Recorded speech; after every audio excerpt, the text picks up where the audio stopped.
So the government shutdown might end real soon.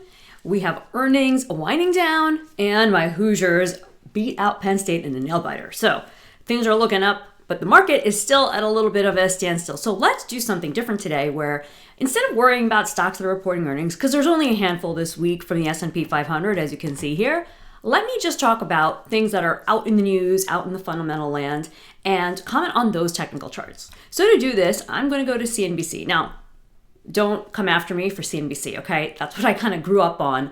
That was what was playing in the Wall Street offices that I worked at. It was always in the background. So I know there are lots of other news channels, but this is what I'm used to when it comes to market news.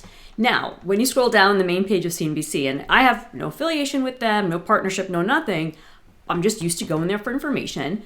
They have, hey, here are Monday's biggest analyst calls, cool. And then they very smartly put this behind a membership. And I don't have that membership right now. Maybe I'll get it. So what I want to do as a workaround is I'm going to go back to the same homepage. And if you look down, you will see that there are also picks from Jim Cramer's things he's watching today. So this moves around on the page, but it's called Top 10 Things to Watch. And I think this list comes out every day. So when you click on that, it populates this list, which I think is probably very similar, but just has some key notes, okay? So we're gonna use this and look at things that everyone's talking about now to see what are the price, time, momentum, bits going on in those charts, because I'm HEMA ready and that's what I do. So I'll put this list off to the side and pull these up on my charts. All right, let's start with Nvidia. Now, they don't report earnings till November 18th. So we're gonna look at this stock because of the action it's had lately. Now, I actually had some trainings on candlesticks and my unique twists on them last week. And one of the questions that one of the attendees asked about was Nvidia. And you can see that this blue dashed line, 189.19, was a level that I said might be resistance. And here we've already gapped above it. So that's out of the picture, right? We also have a traditional candle hammer here. And I think that this is a good sign for this stock. So what I'm going to do real quick is provide a forecast. Again, I use price action, market timing, and momentum kind of all together. So if Nvidia is able to keep lifting off from here, where might it go?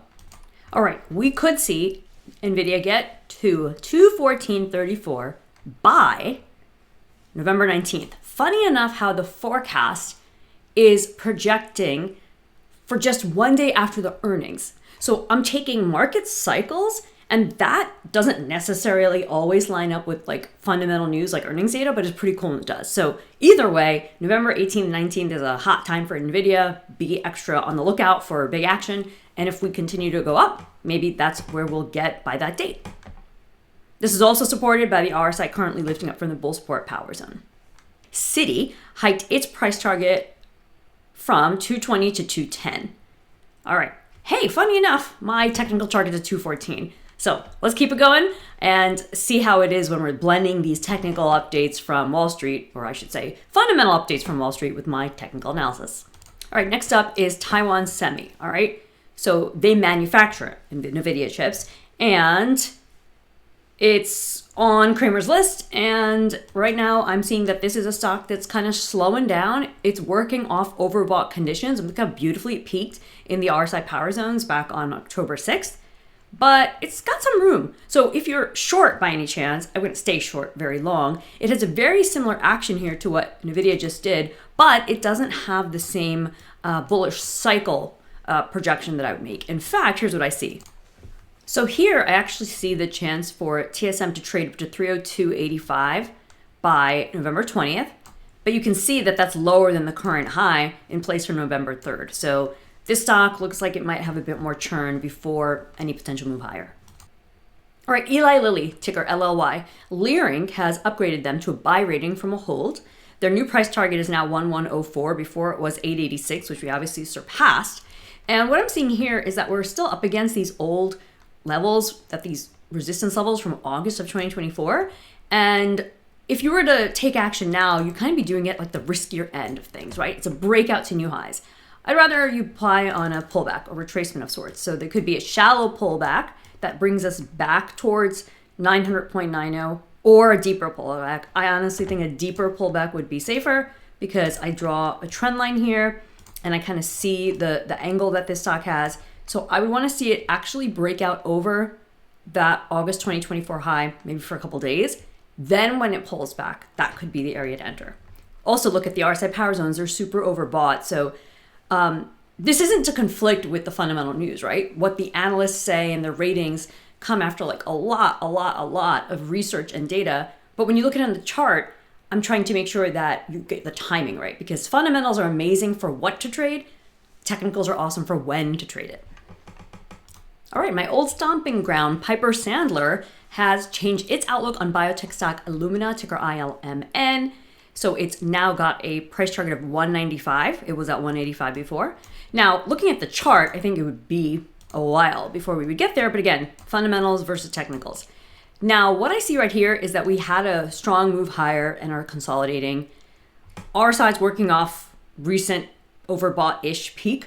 So I would still rather look to buy in some sort of pullback here. But again, you have all this other long-term resistance that you'd be heading into 150 to 155 area before you'd get to Piper's target in that 195 area.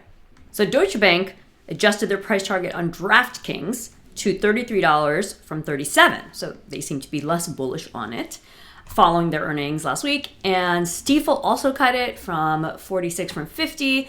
So Cramer here says that he really likes DraftKings actually. And I'm kind of with him. I mean, I think there's much more room for recovery probably into the $43 to $45 area, but over time, okay? Right now we have a great setup, bull bear RSI face-off between price and momentum that's suggesting further upside, supported by a gain candlestick pattern. Any pullbacks that kind of stay about that $29 area would be probably good if you want to get in on this. It's a low price stock, but remember it is currently in a downtrend, and that downtrend is technically intact while below the October 15th high. All right, now with a little sneak peek ahead to some retailers that are reporting earnings next week, JP Morgan has price target changes on Walmart. You can see this right here. Walmart is not looking super healthy right now, but if it can stay above the low from August 26th, might not be bad.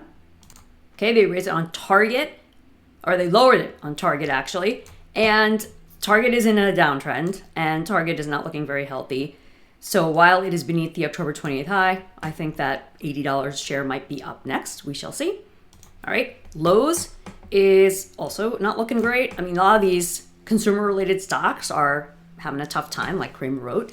And this one looks like it's headed towards 220. That's just kind of a visual based on a trend line. So sometimes my brain, just from experience, goes in and sees an extreme low and sees the next low that formed and just mentally projects out a trend line. And you can see that if we bring that to about where we are now, that's about 219, 220, okay? So just a trend line, not a forecast, just an area of potential support. Last but not least, Home Depot, also looking tough, but this one doesn't have that same trend line as Lowe's. In fact, its trend line has already been violated. So while it stays above 385 or so, I think it's got a journey back towards 350. All right, so that is my take on something a little different, right? Stocks that analysts are talking about, stocks that are in Cramer's update at the CNBC website. Again, no affiliation with them. I just thought this would be an interesting exercise to look at the technicals behind what's going on in the market right now, not just stocks reporting earnings tomorrow. We will stay on top of earnings, especially big ones like Nvidia that are next week. So if you're getting value in this video, a lesson about analysis, a reminder about key approaches here, or just some good old blend of fundamental and technical, go ahead and hit that like button and let me know, and I'll catch you in the next video.